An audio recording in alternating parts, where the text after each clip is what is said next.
O que a gente mais encontra nisso que eu achei muito parecido? Além dessa passagem, tem um estudo muito antigo aqui do canal, que muitos de vocês não estavam ainda conosco, e aí eu trouxe algumas passagens dele. Foi um estudo que a gente demorou 2 reuniões para terminar.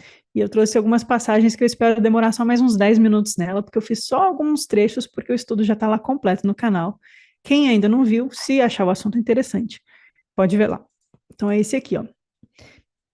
Ficou ruim de ver aqui, né? É o texto A Exegese da Alma, que também está no Códice 2 de Nag Hammadi, junto com o Evangelho de Filipe, é um que a gente já passou. A gente tem o Apócrifo de João, o Evangelho de Tomé, e aí eu não lembro qual que vem depois, se é o Origem do Mundo ou o Exegese da Alma, mas é um desses que está junto do mesmo volume do Códice 2 da Biblioteca de Nag Hammadi. O Exegese da Alma é um texto relativamente curto, né? A gente cobriu em 2 reuniões, e ele todo é para mostrar a alma como uma prostituta. Então, eu acho que dialoga muito com esse da alma como uma mulher adúltera.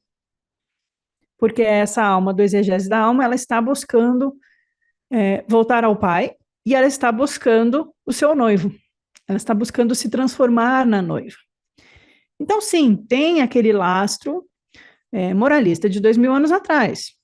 Natural.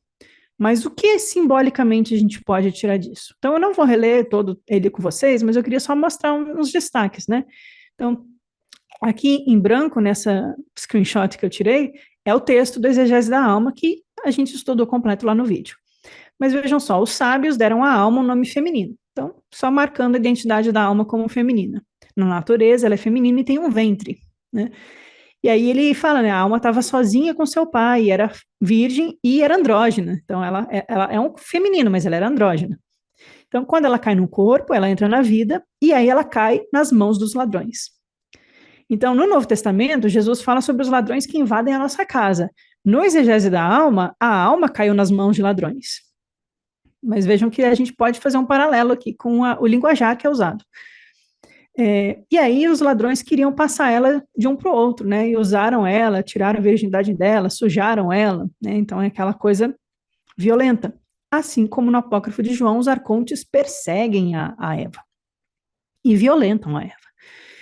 Então, a alma aqui se torna a prostituta que se entrega a todos. E todo mundo ela abraçava como marido. E é como a gente leva a nossa vida, geralmente. Né? Não estou acusando nenhum de vocês.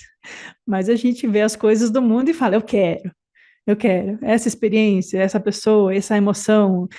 E a gente vai, até estar afogado em sofrimento e problemas.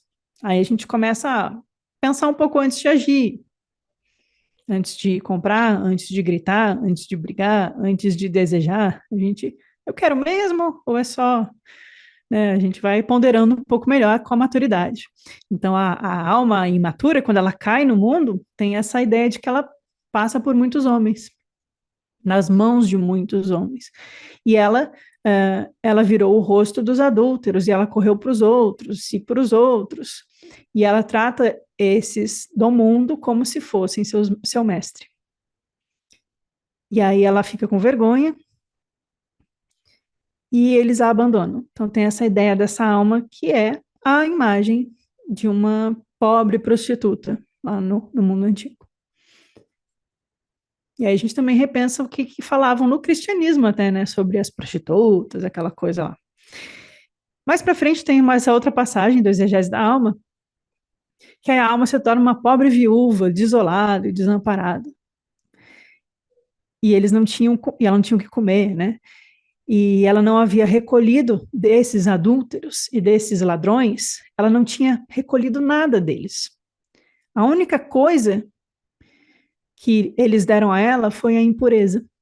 Então, aqui é a ideia da alma que vai se contaminando com as forças arcônticas, com as paixões, com o mundo, né?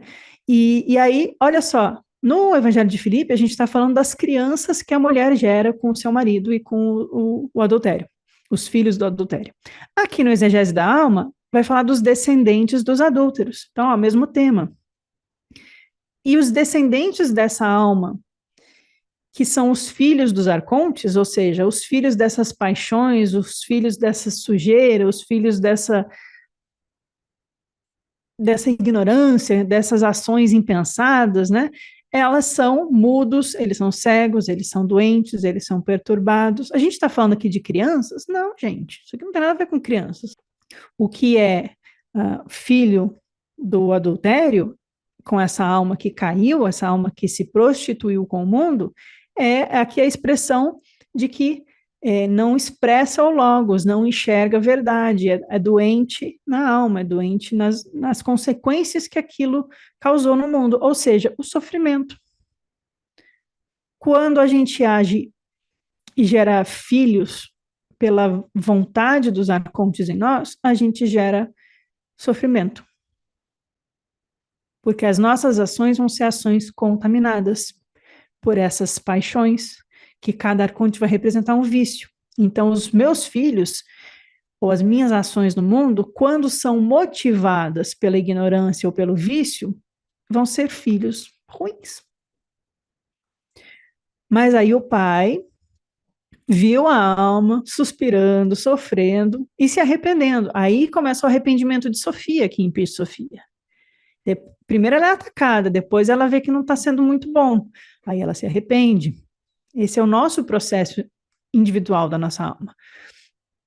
Aí ela pede ajuda, aí ela pede pelo Salvador, né? Isso aqui são as lamentações de Sofia, lá em Peixe Sofia. E ela, olha, eu lhe informarei, pois saí de minha casa e fugi dos aposentos de minha mulher, restaura-me para ti. Aí a busca da restauração da alma, porque ela era andrógena e estava com seu pai e era virgem. Virgem aqui significando a pureza não intocada, né? Intocada por esses poderes da matéria. Então a gente tenta ler mais simbolicamente e menos com só um moralismo. Mais umas passagens do Exegese da Alma soltas, tá? Isso aqui não é o texto inteiro. Peguei algumas soltas. O texto do Exegese da Alma ele é interessante porque ele dialoga com outros textos. Quem redigiu esse texto e colocou dentro da biblioteca de Nag Hammadi conhecia as cartas de Paulo e conhecia bem o Velho Testamento, como dá para ver, ele cita vários. Então, por exemplo, aqui ele cita Jeremias. Você se prostituiu com muitos pastores e voltou para mim, disse o Senhor. Levante seus olhos e veja onde você foi se prostituir. Então, tenha consciência de a que você está entregando a sua alma. Olha os poderes que estão agindo e gerando filhos na sua alma. Tenha consciência, abra os olhos. E aí busque, então, voltar. Não terei piedade de seus filhos, pois eles são filhos da prostituição, tendo sua mãe prostituída e envergonhado os seus filhos. Né?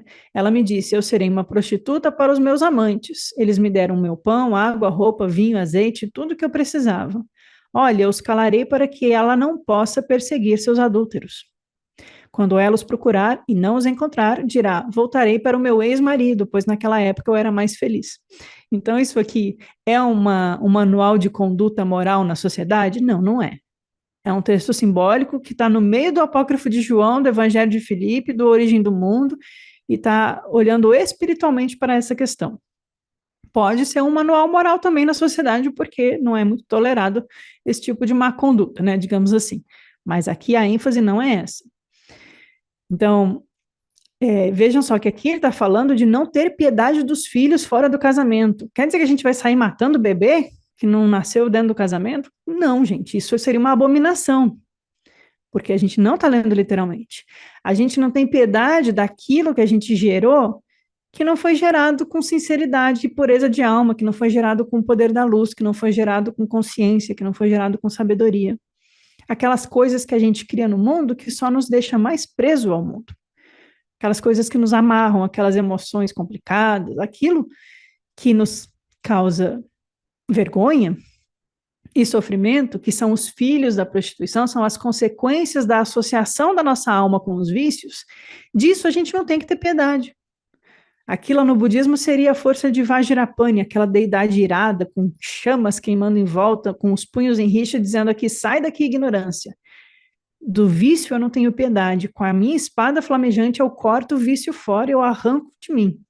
Então, desses filhos, os filhos da prostituição da alma, a gente não tem piedade, a gente luta. O gnóstico tem esse teor do embate contra as forças daimônicas, né? Os cacodaimônios, os arcontes, a gente está em embate, a gente está em luta. É o fogo e a espada lá de Jesus.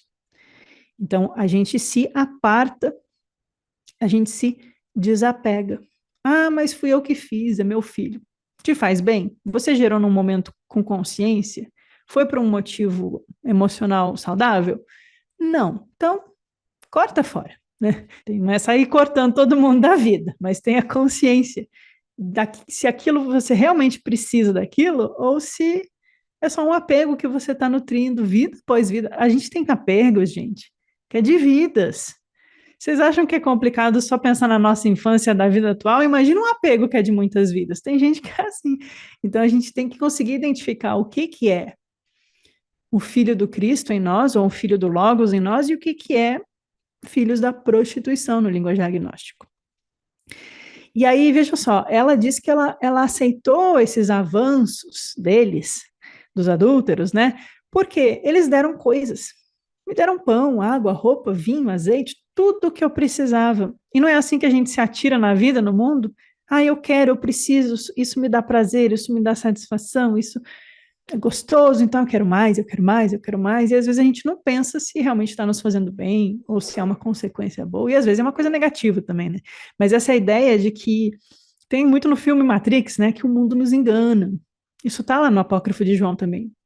Lá no finalzinho, quando os arcontes finalmente jogam Adão e Eva num corpo de carne, e aí eles falam que é a prisão do esquecimento, ele, no finalzinho, tem um parágrafo muito interessante que fala assim, e eles encheram esse paraíso falso com frutos adocicados e falaram, coma, pois o seu fruto é gostoso, e deram presentes e joias e coisas para agradar Adão e Eva, e eles nunca lembrarem. Então, essa ideia do me deram presentes, me agradaram, me atraíram, é a armadilha dos arcontes. E é curioso que lá no neoplatonismo, quando a gente estava estudando o Próclo fala que os deuses criam armadilhas para a alma nesse mundo, para manter ela presa. Eu falei, olha só, é bem parecida a linguagem nesse sentido aqui. E aí a alma ela precisa despertar para essa armadilha, perceber que o seu fruto saboroso é veneno e morte, na verdade. E que aquele fruto proibido, que é o fruto do conhecimento, é o que ela deve buscar. E aí, veja que aqui seria esse olhe no meio do parágrafo, que assim, eu os calarei, provavelmente aqui é o Senhor falando.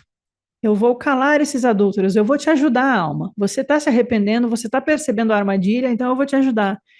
Eu os calarei, eu vou diminuir a força desses desejos em você, eu vou diminuir a força desses sentimentos perturbados em você, para que você não sinta vontade de perseguir eles. Porque aí você vai procurar e não vai encontrar. E aí você vai querer voltar para aquilo que realmente te fazia feliz. E aqui a gente vai falar do retorno da alma, do casamento, da câmara nupcial. Voltar para o marido que ela deixou. E aqui é todo aquele linguajar que tem também no Novo Testamento. Veja que os textos gnósticos, eles não estão muito contradizendo o Novo Testamento se a gente começa a olhar eles com outras chaves. Porque tem várias passagens do Novo Testamento que falam das festas de bodas, o noivo, você tem que estar com a boa roupa para ir na festa do noivo. E aí a gente lê quando é mais novo, ou quando é mais ingênuo, a gente, Jesus está indo para uma festa, olha que bonitinho. Aí a gente assiste o filminho lá da Rede Record, tem a festa do noivo. Então, mas não, a gente quando fala do noivo, da noiva, da veste, da câmara nupcial, a gente está falando de outra coisa. E aí veja como vai ficando mais explícito. Você construiu bordéis em cada beco e desperdiçou a sua beleza. Ou seja, a sua alma tem uma beleza. Mas você saiu se dando por aí no mundo. Teve uma experiência no mundo, ai que gostoso, quero mais. Teve outra, ai que gostoso, quero mais. Quantas vidas você vai precisar para ver que isso são armadilhas? Né? O que significa, aqui ele fala que você foi para o Egito e esses homens do Egito se tornaram os teus amantes, né? O que significa os filhos do Egito, homens grandes de carne? E aí a gente lembra do mito da pérola. Lembram do livro do Bardesanes, o hino da veste de glória, o hino da pérola, que o Jung trabalha bastante, que a alma vem numa viagem, um príncipe, filho de um rei, né? Aqui é um masculino, não é um feminino, mas o símbolo é o mesmo. Ele vem viver no Egito e ele esquece da sua missão, que é encontrar a pérola. E como que ele esquece? do mesmo jeito que os adúlteros tentaram a alma, oferecendo roupas, vinho, comidas. Aí a alma desse príncipe lá no Egito, não pensem no Egito como país, o Egito, nesses mitos gnósticos, significa terra escura, porque é o que a palavra quer dizer, né? Então, a terra escura, a terra densa, a matéria. Então, aqui na matéria, a gente começou a comer da comida dos arcontes, beber da bebida dos arcontes, ficou na hostelaria deles, se esqueceu da missão. No caso da alma feminina, ela ganhou muitos presentes dos arcontes, comeu a comida, ganhou roupas e teve filhos da prostituição. É o mesmo simbolismo. Então, o texto, o próprio texto, aí o que eu estava falando na nossa introdução, o texto se referencia, aqui ó, o que significa? Quer dizer que ele já está interpretando. Ele não está falando que os homens do Egito são malvados e contaminam as mulheres judias de bem, cristãs de bem. Não, ele está falando das pessoas. Ele está dizendo, o que significa isso? Ele está interpretando, ele está mostrando que é uma analogia. Os homens do Egito, grandes em carne, porque moram na matéria escura, são o quê? O domínio da carne e o reino perceptível. Pronto, está a resposta no próprio texto, não é nem a Lai que está interpretando. Ele está mostrando. Isso tudo é o domínio da carne e o reino perceptível. E os assuntos da terra, pelas quais a alma está contaminada. E a gente se contamina com os assuntos da terra. A gente acorda de manhã, abre o celular, põe no nosso canal de YouTube de notícias favorito, não vou citar aqui para não dar briga entre vocês, mas aí tem o jornalista, comentarista que vocês gostam de ouvir, aí a gente vai ouvir que fulano jogou uma cadeira em ciclano, que fez uma ceninha na ambulância, que xingou a mãe de não sei quem, e aí a bolsa de valores, e aí não sei o que, a gente adora, né, os assuntos do mundo. E eu não estou falando de estar consciente do mundo que a gente vive, porque nós somos fonte de transformação nesse mundo. A gente não é alheio ao mundo, mas a gente se alimenta desse mundo, certo? Então, a gente fica aqui, sendo dominado pelas sensações da carne, sendo dominado pelos assuntos da terra e sendo contaminado por tudo que é dos arcontes, recebendo dos arcontes o pão, o vinho, o azeite, as roupas e todos os enfeites que nos fazem a gente permanecer distraído. E aí o parágrafo termina. Essas são as coisas que a alma acha que precisa. Ela acha que precisa dessas coisas, desses presentes, desses agrados, desses assuntos. Ela se sente muito animada com as fofocas do dia. Ou muito movida, né? Porque hoje em dia a gente move muito com a raiva as pessoas. É muito triste de ver isso acontecer tão explícito, né?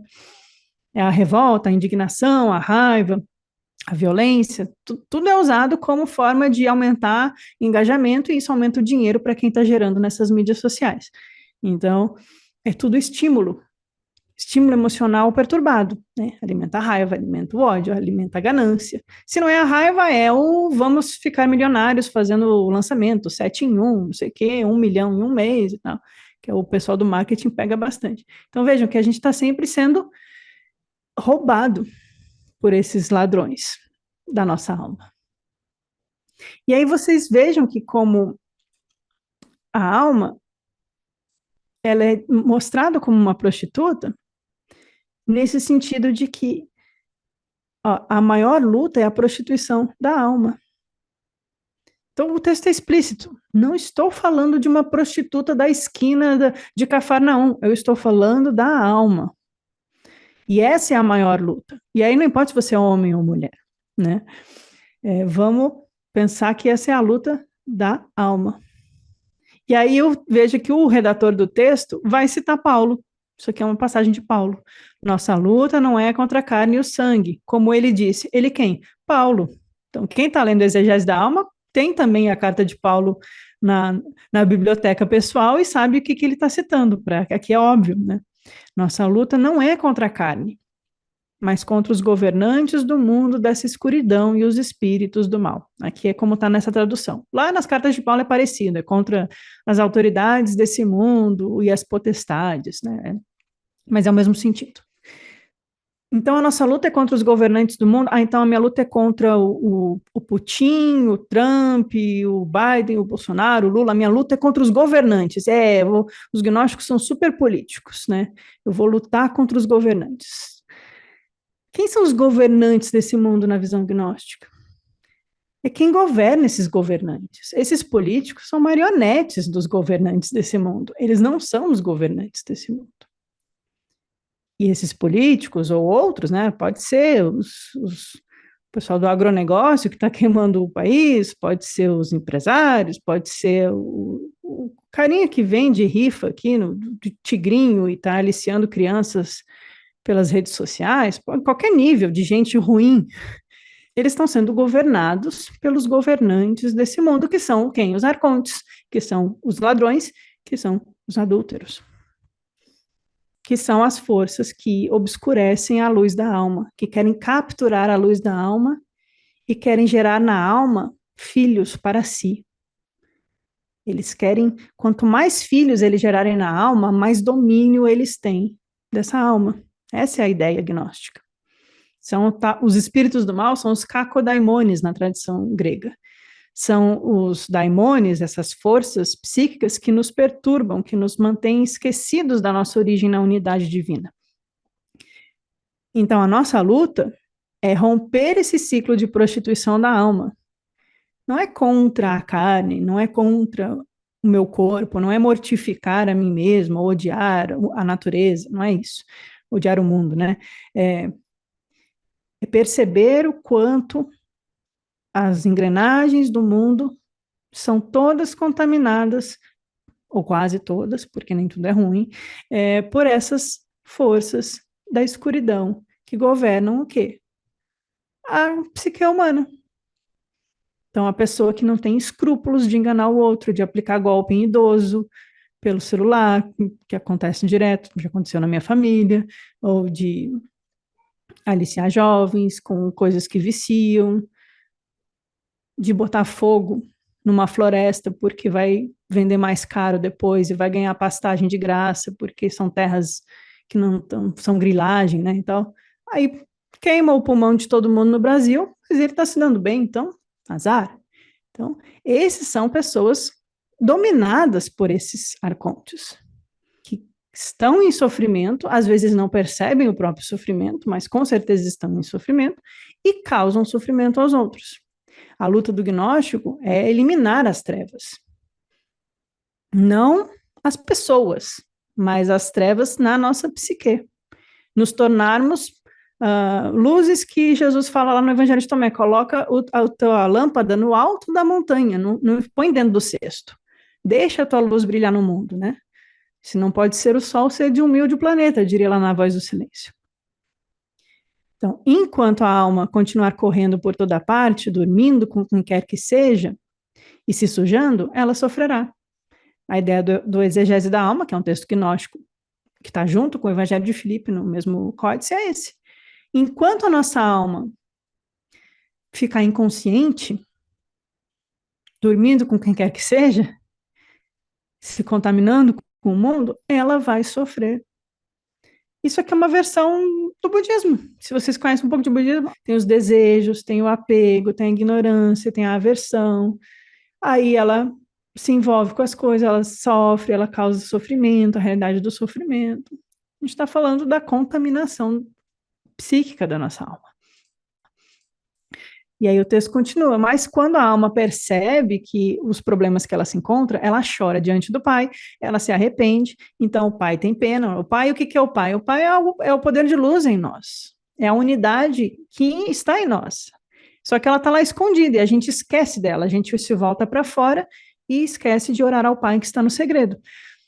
Mas quando a gente começa a tomar um pouco de consciência e a gente sente aquele quentinho no coração e a alma clama por algo espiritual, ela começa a buscar justiça no mundo, verdade, amor, esperança, virtude, né, a temperança do Platão, que eu gosto bastante, a coragem de, inclusive, transformar a si mesma, aí ela se arrepende e aí ela busca o Pai. Não o papai do céu, que você faz oração e fala, ai pai, deixa eu passar na prova, me ajuda que eu não estudei. Não, busca o pai que está oculto no segredo na câmara do coração. E aí o pai terá pena, e olha só que interessante essa parte, eu adoro essa parte do exegese da alma. Nesse momento que a alma se arrepende e busca o pai, ele faz com que o seu ventre vire-se do exterior e volte-se para dentro novamente. E aí a alma recuperará o seu caráter próprio. E aí o texto ainda explica, não é assim para uma mulher. Né? A mulher, literalmente a mulher no mundo, ela tem o ventre dentro do corpo com os órgãos internos. Não, a mulher tem o ventre com os órgãos internos, né? Claro que ele sabia. Mas o ventre da alma está voltado para o exterior, o que novamente torna explícito que não é um texto que está falando de uma prostituta literal. Estamos falando do ventre da mulher que é dentro, a mulher biológica é assim mesmo, mas o ventre da alma volta-se para fora. Apenas quando ela percebe a sua ignorância e ela busca, então, o espiritual, ela volta-se para dentro. E aí o pai faz o ventre voltar-se para dentro. É um movimento de interiorização da alma em busca do que é divino nela. E aí, nesse momento, ela recupera o seu caráter próprio. Olha que bacana. Último slide do exegese da alma. Peguei só alguns trechos mesmo. Então, quando o útero da alma, pela vontade do pai, se volta para dentro, ela é batizada e imediatamente limpa da poluição externa imposta a ela. Assim como a roupa suja é embebida em água e mexida até que a sujeira seja removida e ela esteja limpa. Assim, a limpeza da alma é para recuperar o frescor de sua natureza anterior e tornar-se como ela era. Esse é o seu batismo. Então, vejam que a gente falou do azeite da azeitona, né? Que tem que debulhar, esmagar e tira o azeite, e aí faz um processo, né? Tem que colher, tem que passar lá naquela pedra que eles usavam para tirar o azeite virgem, o extra virgem, e aí os outros mais grosseiros, até o que faz sabão. Então, é o processo para tirar o azeite que acende o candelabro, que acende a vela, que acende a chama de Deus. Esse é o azeite. Mas antes do azeite, a gente tem que purificar a alma, que é o batismo da água, é o primeiro. A crisma é o segundo. O texto do Evangelho de Filipe às vezes volta, né, no símbolo. Esse aqui era para vir antes. Mas vejam que em toda a tradição espiritual que tem práticas de elevação e práticas de senda para a iluminação, caminho, ou práticas tântricas como o yoga e o budismo vajrayana, as práticas sempre começam com purificação. Porque se o seu receptáculo está voltado para fora, não vai poder receber as águas divinas, se está emborcado não vai entrar nada, e se está sujo vai contaminar. Então é sempre essa ideia de que a nossa alma é um potinho que a gente vai receber a graça, o derramamento, né? Que na verdade vem de dentro, porque não é uma posição geográfica literal, né? Mas é sempre assim, a gente volta-se para dentro, a gente se limpa daquilo que é externo, a gente não está aniquilando a nossa alma, a gente não está fugindo do mundo, abandonando o mundo, a gente simplesmente mudou o foco da nossa consciência. A gente buscava fora, agora a gente vai buscar dentro. O nosso útero, inclusive o dos homens aqui, tá? Ele estava voltado para fora. Então, era muito fácil. Tudo que vinha do mundo, filho do mundo. O útero está aberto para o mundo. Agora o nosso útero da alma volta-se para dentro, se interioriza, se limpa, recupera o frescor da nossa natureza anterior, a gente volta a ser o que a alma realmente era. E isso é o batismo das águas, segundo o Evangelho de Filipe. Depois do batismo das águas, a alma começa a se enfurecer como uma mulher em trabalho de parto. Então, primeiro ela se volta para dentro, mas aí vem uma nova energia. Ela precisa encontrar o esposo, ela precisa entrar em trabalho de parto, e aí nasce a criança espiritual, que não é um filho do mundo, mas é um filho da alma, que é o Cristo em nós. E aí o noivo desce a noiva. Todo o mito de Pis Sofia está aqui. A vinda do Cristo, a alma que suplica, ela que se arrepende dos arcontes, ela sobe os 7 céus, ela vence os arcontes, ela volta-se para o amado, ela volta-se para o Cristo. Aí o Cristo é o salvador da alma. É por isso que o esposo conduz a esposa, né? Não é porque é uma estrutura hierárquica social, a gente está falando das forças internas espirituais em nós, né? O noivo desceu até a noiva. ela desistiu de sua antiga prostituição e se purificou da poluição dos adúlteros. Ela foi renovada para ser uma noiva. Ela se purificou na câmara nupcial. Então, pela vontade do pai, o noivo desceu até ela na câmara nupcial, que havia sido preparada, e ele decorou a câmara. Então, só quando a alma volta-se para dentro, ela é capaz de convocar o noivo a descer para ela. Uma parte de nós entra, uma parte de nós sobe ao coração, mas a outra desce e se encontra no coração. Esse casamento não é como o casamento carnal. Esse casamento não é como o casamento carnal. Se tem alguma dúvida disso, esteja aí de novo a resposta. Então, não importa se você é casado, se não é casado, se é solteiro, se tem parceiro, se não tem parceiro. Isso aqui não é o casamento carnal. Como é que é o casamento carnal? A vida espiritual não depende de ter um parceiro carnal. No casamento carnal, tem uma relação sexual, eles fazem amor um com o outro, o texto está bonitinho, e ficam saciados em sua elaboração amorosa. Bate um pico hormonal, dá um soninho e eles deitam de lado. Nesse casamento, uma vez unidos, a alma e o noivo, eles se tornam uma vida única. Como disse o profeta sobre o primeiro homem e a primeira mulher, é a restituição do Adão Cadmon, do homem celestial, antes de ser separado Adão e Eva, né? Eles se tornarão uma única carne. Agora é justo que a alma seja regenerada e seja como era antes. A alma se desperta, sua natureza divina e seu rejuvenescimento vieram de seu pai para que ela pudesse retornar ao lugar de onde estava antes. Isso é a ressurreição dos mortos. Isso é o resgate do cativeiro. Essa é a ascensão do céu. Eu acho que quem escreveu esse texto estava irritado com quem já estava interpretando literalmente lá no século 2 e 3. Gente, por favor, ressurreição dos mortos. Não, Jesus não se ergueu no cadáver, no corpo e reviveu.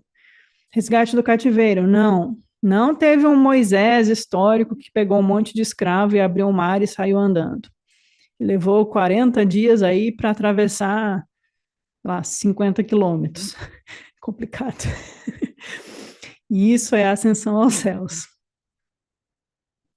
É esse movimento da alma que volta-se para dentro, restitui a sua natureza original, torna-se limpa e pura como era antes. Invocar é teurgia, magia divina, que é trazer o poder para si. Invoca o noivo desce até a câmara nupcial, que é no coração, não é na cama, e unidos se tornam um novamente. E aí, no Evangelho de Tomé, Jesus vai dizer, e aqueles que se tornarem um serão salvos. Aqueles que fizerem esse processo ressurgem de entre os mortos. Por quê? Porque mortos são aqueles que estão sendo invadidos pelos ladrões. Mortos são aqueles que têm o útero voltado para fora e vivem na ignorância, vítimas de suas próprias paixões e sofrimentos. O cativeiro é essa caverna que a alma se encontra como uma prostituta sendo violentada pelo mundo.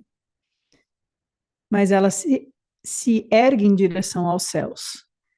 Não lá no céu, céus interiores. Ou seja, reforçando um parágrafo anterior aqui do próprio Evangelho de Filipe, que a ressurreição se dá em vida. Não é depois da morte do corpo físico. Jesus não morreu e aí ressurgiu. Ele ressurgiu e depois morreu no corpo físico. E aí o que ele fez depois disso? Ele já era livre. Ele era vivo. Então, ele voltou para ensinar. É a narrativa gnóstica essa. E aí eu resolvi fazer uma revisão do Exegese da Alma. Ele tem muito mais esse texto. Então, quem quiser pode ver lá no texto, lá no canal, né? Tem 2 vídeos só procurar por Exegese da Alma, mas eu resolvi fazer essa revisão dele justamente porque essa passagem do Evangelho de Filipe vai falar muito dos filhos que a gente gera com os adúlteros. Então, vamos esclarecer, então, o que é isso de adultério na tradição gnóstica. Não lá no pecado do sermão do padre na igreja, que é o adultério? O que é a prostituição da alma? E aí, antes que alguém pergunte, não, nunca vi, pode ter, mas assim, eu acho que eu já li quase todos, mas eu nunca vi textos gnósticos que mencionam Lilith, tá? Lilith vem da tradição judaica, tem poucas menções, inclusive eu acho que são posteriores, não é do mundo antigo. E aí o pessoal do século XIX e XX usou a figura de Lilith para fazer a mulher livre, que não se deixa dominar, não sei o quê, a mulher, assim, boazona. E tem a sacerdotisa vermelha, que aí tem da falsa igreja gnóstica e tal. Isso aqui não tem nada a ver com Lilith. Para a visão dos gnósticos, essa mulher que se deita com todos é a alma caída. Não é a alma poderosa, a feminilidade em sua maior potência. Tá? Então, só para a gente lembrar disso, porque tem essa. Sempre alguém pergunta, se não for vocês, vai ser alguém lá no YouTube. Então, eu já preciso fazer esse gancho. Né? Porque sempre fala assim, não, foi mal julgada, a mulher, não sei o quê. Mas essa visão é da alma caída, é a alma dominada pela matéria, não é a alma que é livre e dona de si mesma. A alma livre, ela volta-se para o noivo. Ah, é porque ela é purinha, santinha? Não, gente, isso é um símbolo. A natureza da alma é restituída à sua integralidade. E aí, tudo aquilo que nasce dela torna-se um fruto da luz e não um fruto das trevas. Aí eu lembrei só de uma passagem que tem lá no Evangelho de João, Novo Testamento. Não amem o mundo nem o que nele há. Se alguém amar o mundo, o amor do Pai não está nele. Pois tudo que há no mundo, a cobiça da carne, a cobiça dos olhos e a ostentação dos bens, não provém do Pai, mas do mundo. O mundo e sua cobiça passam, mas aquele que faz a vontade divina permanece para sempre. Parece um resumo do que a gente viu aqui no Exegese da Alma, né? Olha, desapega dessas coisas, cuidado com as armadilhas dos arcontes, não ame o mundo, cobiça, prazeres, ostentação, isso aí passa. Quando você se volta para dentro, você faz a sua própria vontade. A vontade de Deus não é, eu sou um filhinho obediente, Deus vai me beneficiar porque eu estou sendo um filhinho obediente. Não, a vontade de Deus é Deus dentro de você. Você está atraindo o seu próprio espírito quando você busca a vontade do mundo e não a vontade divina em você. Quando você busca esse divino dentro de você, aí essa é permanente, diferente do mundo, que é transitória, enganosa e passageira. Né? Então vejam como a gente pode ler também passagens do Novo Testamento e ver que está em diálogo com textos gnósticos. Depende da ótica que a gente coloca, da lente que a gente coloca, né? Só mais esse, também vai falar um pouco disso. Eu tinha posto uma imagem do Minotauro, eu não lembrava aqui. Também vai falar sobre o que a gente se associa, sobre o que a gente se aproxima, o que a gente se afiniza, o que a gente se filia, né? Os seres humanos se unem aos humanos, os cavalos aos cavalos, os jumentos aos jumentos. Tá bom, né? Membros de uma espécie naturalmente se unem com seus semelhantes. Semelhante atrai semelhante, né? A gente adora falar isso. Assim, o espírito procura o espírito. O pensamento se relaciona com o pensamento e a luz se une com a luz. Se te tornares mais humano, será um ser humano que te amará. Se te tornares espiritual, será o espírito que se unirá a ti. Se te tornares racional, será o Logos que se associará contigo. Se te tornares iluminado, é a luz que compartilhará contigo. Se te tornares um daqueles que pertencem ao alto, são aqueles que pertencem ao alto que virão a ti. A escolha é sua. Mas se te tornares um cavalo, um jumento, um touro, um cão, uma ovelha ou qualquer outro animal dos que estão fora ou embaixo, então nenhum ser humano, espírito, pensamento ou luz será capaz de amar-te. Nem os que pertencem ao alto, nem os que pertencem ao interior serão capazes de repousar em ti, e não terás parte neles. Mas os animais também não são criaturas divinas? não são dotados de alma e não são filhos de Deus? São. São criaturas do cosmos sensível e, em última instância, participam da mesma unidade que nós. Mas lembram que lá, quando a gente viu com o Antônio no neoplatonismo, o Próclo, ele deu o exemplo das pessoas que são muito vaidosas e são como o pavão, ou das que são muito maliciosas e são como um lobo, e que por isso também existem os pavões e os lobos e as ovelhas e o gado, etc. Então, isso fala muito também da nossa natureza animal, voltando ao exemplo da natureza animal que eu estava dando, quando eu lembrei que os arcontes têm cabeças de animais no mito gnóstico. Qual é a diferença? As luzes do pleroma não têm forma, são luzes puras e virtudes completas. As outras coisas que têm forma é do demiurgo para baixo. E é o Dabaô, que é uma serpente com cara de leão nesses mitos, e os arcontes que têm cabeças de animais. Qual é a única outra forma que aparece nesses mitos? É a forma do homem celestial. Por isso que o ser humano foi feito à sua imagem e semelhança, né? Então, quando a gente fala também dessas formas e aquilo que a gente se torna, a gente também está associando qual poder está se correlacionando conosco. Em vez de que aqui ele elencala, né? Ele coloca o espírito, o pensamento, a importância da gente ser racional e se unir ao Logos, a luz que a gente compartilha com o espírito e a gente se aproximar daqueles que pertencem ao alto, para que eles possam vir até nós. Isso aqui é um processo de elevação da nossa consciência, de preparação da nossa alma para poder receber os poderes divinos. Isso aqui é uma teoses, que eles chamam, é um processo de deificação da nossa natureza terrena. Nós nos identificarmos com o que é divino e nos tornarmos divinos. Porque nós fazemos parte dessa mesma unidade divina.